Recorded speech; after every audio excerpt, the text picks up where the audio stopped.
आज की चर्चा का विषय है वो छोटी छोटी आदतें जो मिलकर एक साधारण इंसान को आप कह सकते हैं असाधारण बना देती हैं।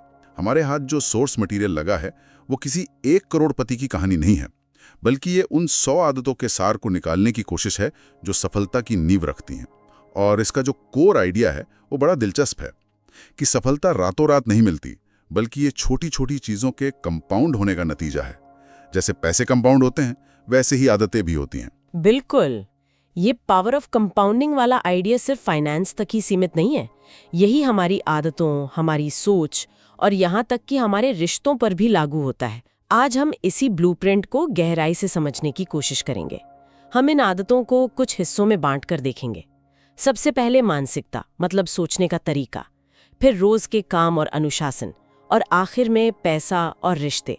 ये सब कैसे एक दूसरे से जुड़े हुए हैं। ठीक है, तो चलिए इसे खोलते हैं। शुरुआत मानसिकता से करते हैं, क्योंकि शायद सारा खेल यहीं से शुरू होता है। सोर्सेज में कहानी है रोहित और अमन की। दोनों एक ही कंपनी में काम करते थे, पर प्रमोशन सिर्फ अमन को मिला। रोहित का रिएक्शन था, मैनेजर बायस है, मेरी किस्मत ही खराब है। जबकि अमन ने सोचा, शायद मुझ में कोई कमी रह गई, मुझे खुद को और बेहतर बनाना होगा। और 5 साल बाद रोहित आज भी शिकायतें कर रहा था और अमन अपनी कंपनी चला रहा था। ये कहानी जिम्मेदारी लेने और इल्जाम लगाने के बीच का फर्क बहुत साफ दिखाती है। सफल लोगों की सोच का ये पहला स्तंभ है। अगर मेरी जिंदगी में कोई समस्या है तो उसका समाधान भी मेरी ही जिम्मेदारी है। इसे ओनरशिप माइंडसेट कहते हैं, जो विक्टिम माइंडसेट का ठीक उल्टा है। विक्टिम माइंडसेट वाले लोग हमेशा बाहरी वजह ढूंढते हैं, सरकार, बॉस, हालात, कुछ भी। पर इसमें एक सवाल उठता है, क्या हर बार गलती हमारी ही होती है? कई बार हालात वाकई हमारे कंट्रोल में नहीं होते। ऐसे में खुद को जिम्मेदार मानना, क्या ये खुद पर ज्यादा बोझ डालने जैसा नहीं है? बहुत अच्छा सवाल है। और इसका मतलब ये नहीं है कि हर बुरी चीज के लिए आप दोषी हैं। नहीं, इसका मतलब है कि हालात चाहे जो भी हो, आपका रिस्पॉन्स आपकी जिम्मेदारी है। जैसे बारिश होना आपके कंट्रोल में नहीं है, है ना? लेकिन छाता लेकर निकलना या भीगना, ये आपका चुनाव है। सोर्स में इसका एक बहुत सीधा तरीका बताया गया है। हर समस्या के बाद खुद से एक सवाल पूछना, इस स्थिति में मैं क्या बेहतर कर सकता था? ये सवाल इल्जाम नहीं लगाता, बल्कि सुधार का रास्ता दिखाता है। ये सोचने का तरीका तो समझ आ गया, क्योंकि ये कंट्रोल वापस हमारे हाथों में देता है। इसी से जुड़ा मानसिकता का एक और पहलू है भविष्य के बारे में सोचना, जिसे कहते हैं लॉन्ग टर्म थिंकिंग। ज्यादातर लोग आज के छोटे फायदों के बारे में सोचते हैं, आज मुझे क्या मिलेगा। लेकिन सफल लोग पूछते हैं, आज मैं जो कर रहा हूं वो मुझे 5 साल बाद कहां ले जाएगा। और ये फिर से कंपाउंडिंग के आइडिया से जुड़ता है। नेटफ्लिक्स, अमेज़न, टेस्ला, इन सब कंपनियों ने शुरुआत में मुनाफे पर नहीं, बल्कि एक बड़े विजन पर ध्यान दिया। सालों तक वे घाटे में रहीं, लेकिन वे एक लंबी रेस दौड़ रही थीं। आज का एक छोटा सा मजा, जैसे घंटों तक सोशल मीडिया चलाना, वो भविष्य के किसी बड़े लक्ष्य की कीमत पर आता है। हर दिन हम दर्जनों ऐसे चुनाव करते हैं, हेल्दी खाना या जंक फूड, पढ़ना या नेटफ्लिक्स देखना। यही छोटे छोटे फैसले कंपाउंड होकर 5 साल बाद हमारी जिंदगी की शक्ल तय करते हैं। और मानसिकता का तीसरा स्तंभ, जो मुझे सबसे ज्यादा आकर्षक लगा, वो है असफलता को देखने का नजरिया। हम में से ज्यादातर लोग फेल होने से डरते हैं, उसे एक फुल स्टॉप मान लेते हैं। लेकिन थॉमस एडिसन, उन्होंने बल्ब बनाने से पहले 1000 बार फेल हुए। जब किसी ने कहा कि आप फेल हो गए, तो उनका जवाब था, नहीं, मैंने 1000 ऐसे तरीके सीख लिए हैं जो काम नहीं करते। बिल्कुल, ये मानसिकता असफलता को डेटा या फीडबैक की तरह देखती है। ये कोई अंत नहीं है, ये तो सीखने का एक मौका है।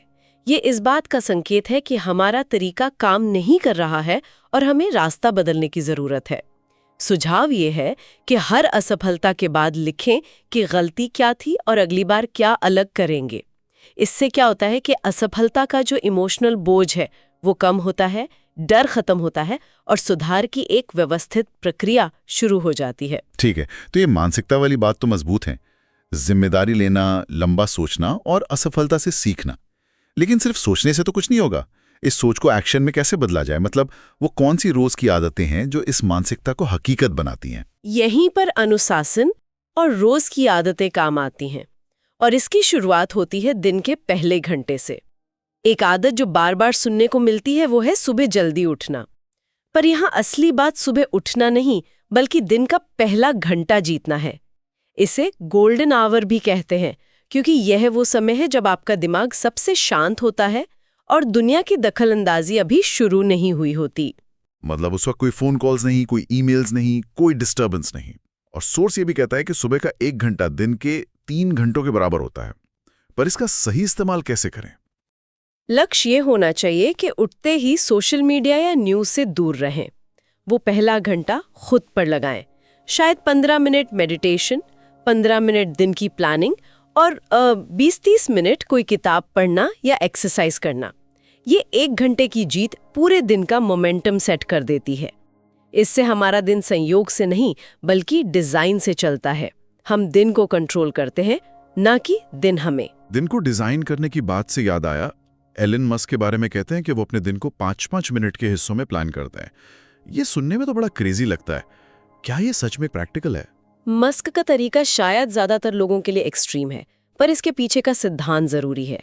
वो है अपने दिन की एक मोटी मोटी योजना बनाना। बिना योजना के दिन शुरू करना ऐसा है जैसे बिना गूगल मैप्स के किसी सफर पर निकल जाना। आप कहीं ना कहीं तो पहुंच जाएंगे, पर शायद वहां नहीं जहां आप जाना चाहते थे। तो इसका कोई आसान तरीका है? क्योंकि लंबी चौड़ी टू डू लिस्ट तो अक्सर डरा ही देती है। हाँ, और इसका एक बहुत आसान तरीका बताया गया है। रात में ही अगले दिन के सिर्फ 3 सबसे जरूरी काम लिख लेना। सिर्फ 3। इससे दिमागी ऊर्जा इस बात पर खर्च नहीं होती कि क्या करूं, बल्कि इस पर लगती है कि कैसे करूं। अगर आपने दिन खत्म होने तक वो 3 काम कर लिए तो वो दिन एक सफल दिन है। ये बात तो सही है, पर इसमें एक दिक्कत है। कई बार दिन हमारे प्लान के हिसाब से चलता ही नहीं। अचानक कोई जरूरी काम आ जाता है, तब ऐसी प्लानिंग का क्या फायदा? ये एक बहुत ही वैलिड पॉइंट है। प्लानिंग का मतलब इनफ्लेक्सिबल होना नहीं है। प्लानिंग आपको एक फ्रेमवर्क देती है। जब कोई अनअपेक्षित काम आता है तो आप देख सकते हैं कि वो आपके लिखे हुए 3 कामों से ज्यादा जरूरी है या नहीं। ये आपको प्राथमिकता तय करने में मदद करता है। बिना प्लान के हर नया काम जरूरी लगता है। प्लान के साथ आप चुनाव कर सकते हैं। 1 मिनट, हम यहाँ पर प्रोडक्टिविटी और प्लानिंग की बात कर रहे हैं, लेकिन एक चीज तो हम भूल ही गए, जिसके बिना ये सब बेकार है। हमारी सेहत। क्या सोर्स में इसके बारे में भी बात हुई है? बिल्कुल, और ये एक ऐसी आदत है जिसे अक्सर नजरअंदाज कर दिया जाता है। एक बड़ी सीधी बात कही गई है, जिस दिन सेहत गई उस दिन सफलता का कोई मतलब नहीं रह जाता। पैसा, शोहरत सब बेकार हो जाता है। अच्छी बात यह है कि इसके लिए बहुत बड़े बदलाव की जरूरत नहीं है।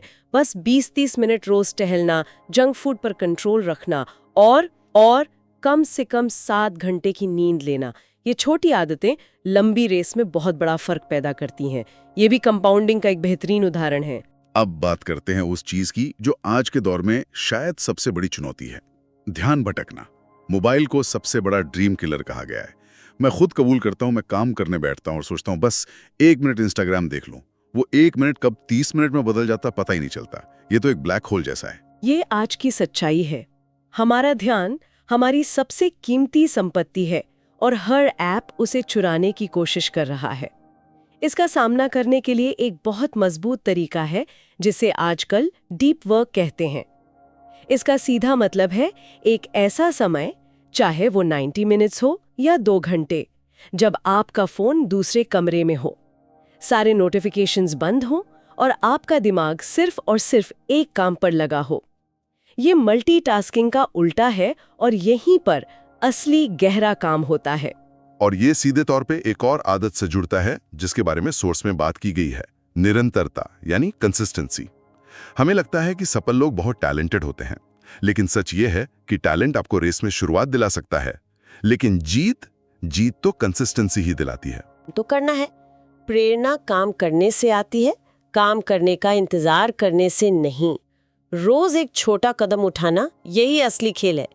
ये एक मसल की तरह है, जितना अभ्यास करेंगे उतना मजबूत होगा। और जब अनुशासन और मेहनत से इंसान आगे बढ़ता है तो पैसे की भूमिका आती है। यहाँ एक बहुत मजबूत विचार है कि सिर्फ पैसा बचाना काफी नहीं है, उसे इन्वेस्ट करना जरूरी है। हमारी परवरिश में अक्सर बचाने पे जोर दिया जाता है, लेकिन पैसे को काम पर लगाने की बात कम ही सिखाई जाती है। हाँ, सोच ये है कि पैसा आपके लिए काम करे, आप पैसे के लिए नहीं। इसके लिए 3 रास्ते सुझाए गए हैं। पहला, अपनी कमाई का एक हिस्सा, मान लीजिए 20% निवेश करें। दूसरा, अपनी स्किल्स में निवेश करें, कोई नया कोर्स करें, कोई नई कला सीखें ये सबसे सुरक्षित निवेश है जिसका रिटर्न पूरी जिंदगी मिलता है। लेकिन हम में से ज्यादातर लोगों को बचाने की आदत होती है। निवेश करने से डर लगता है पैसा डूब जाएगा। इस डर को कैसे दूर किया जाए? ये डर स्वाभाविक है क्योंकि हमें इसके बारे में सिखाया नहीं जाता। सोर्स इस पे जोर देता है कि शुरुआत छोटी होनी चाहिए। आपको अपनी सारी बचत इन्वेस्ट नहीं करनी है। छोटे अमाउंट से शुरू करें जिसे खोने से आपको ज्यादा फर्क ना पड़े। असल मकसद अमीर बनना नहीं बल्कि निवेश की आदत डालना है। और तीसरा रास्ता है एसेट्स बनाना, लायबिलिटीज नहीं। यानी ऐसी चीजें खरीदें जो जेब में पैसा डालें, ना कि ऐसी चीजें जो जेब से पैसा निकालें। इसका कोई आसान उदाहरण दे सकते हैं? जरूर। एक महंगी कार एक क्लासिक लायबिलिटी है। आप उसे खरीदते हैं और फिर हर महीने उसकी किश्त, पेट्रोल, मेंटेनेंस पर पैसा खर्च करते हैं। वो आपकी जेब से पैसा निकाल रही है। वहीं दूसरी तरफ अगर आप एक छोटा सा घर खरीदकर उसे किराए पर दे देते हैं तो वो हर महीने आपकी जेब में पैसा डाल रहा है। वो एक एसेट है। ये मानसिकता का फर्क है।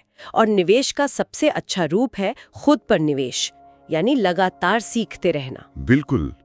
हर सफल इंसान असल में एक आजीवन छात्र होता है। उन्हें यह एहसास होता है कि वे सब कुछ नहीं जानते। इसलिए रोज 20 मिनट पढ़ना, सफर करते हुए पॉडकास्ट या ऑडियो बुक सुनना और अपने क्षेत्र के मेंटर्स को फॉलो करना, ये सब सीखने की आदत का हिस्सा है। ज्ञान वो ईंधन है जो सफलता की गाड़ी को चलाता है। हमने मानसिकता, आदतें और पैसे की बात कर ली, लेकिन ये सब अधूरा है अगर हम रिश्तों और चरित्र की बात न करें, क्योंकि आखिर में हम इंसानों के बीच रहते हैं। सही कहा। और अंत में ये सब कुछ चरित्र और रिश्तों पर आकर टिकता है। सफलता सिर्फ पैसा या शोहरत नहीं है। एक महत्वपूर्ण आदत है लोगों का इस्तेमाल न करना, बल्कि उन्हें महत्व देना। कहा जाता है आपका नेटवर्क ही आपकी नेटवर्थ है। तो इसका मतलब ये हुआ कि नेटवर्किंग का मतलब के रिश्ते बनाना नहीं, बल्कि वैल्यू देना है। ये सोच तो पारंपरिक नेटवर्किंग की सोच से बिल्कुल अलग है, जहां लोग सिर्फ अपने फायदे के लिए जुड़ते हैं। हाँ, ये उससे कहीं ज्यादा गहरा है। इसका तरीका है बिना किसी उम्मीद के दूसरों की मदद करना, चाहे वो आपके जूनियर हों या सीनियर। हर किसी का सम्मान करना और सबसे जरूरी, सही लोगों के साथ रहना। आपकी संगत आपके भविष्य का आईना होती है। अगर आप ऐसे लोगों के साथ हैं जो हमेशा शिकायत करते हैं, तो आप भी वैसे ही बन जाएंगे। अगर आप ऐसे लोगों के साथ हैं जो आगे बढ़ना चाहते हैं, तो आप भी प्रेरित होंगे। ये भी एक तरह का कंपाउंडिंग है। अच्छी संगत आपके विकास को कई गुना बढ़ा देती है। जो आभारी है वही आगे बढ़ता है। इसका एक बहुत ही सरल अभ्यास है, रोज ऐसी 3 चीजें लिखना जिनके लिए कोई शुक्रगुजार हो। जब हम इस बात पर ध्यान देते हैं कि हमारे पास क्या नहीं है, तो हम हमेशा दुखी रहते हैं। लेकिन जब हम इस बात पर ध्यान देते हैं कि हमारे पास क्या है, तो हमारी मानसिकता सकारात्मक हो जाती है। और इसके साथ ही दूसरों से अपनी तुलना करना बंद करना। हर किसी का सफर अलग होता है।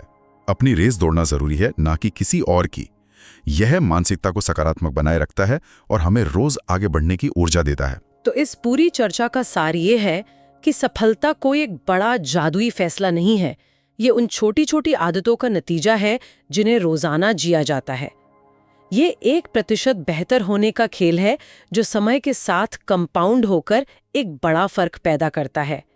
अगर कोई हर रोज थोड़ा बेहतर बनता है, थोड़ा अनुशासन अपनाता है और अपने भविष्य के लिए काम करता है, तो सफलता उसे नजरअंदाज नहीं कर सकती। ये एक महत्वपूर्ण सवाल खड़ा करता है। हमने मानसिकता, स्वास्थ्य, अनुशासन और निवेश जैसी कई आदतों का जिक्र किया। अगर किसी को कल से ही शुरुआत करनी हो और वो कोई एक ऐसी आदत चुनना चाहे जिसका असर उसकी जिंदगी के हर पहलू पर पड़े, तो उसे कहाँ से शुरू करना चाहिए? क्या ये अपनी सोच बदलकर जिम्मेदारी लेने से शुरू होना चाहिए, या फिर अगले दिन की योजना बनाने जैसे किसी ठोस कदम से? ये सोचने वाली बात है।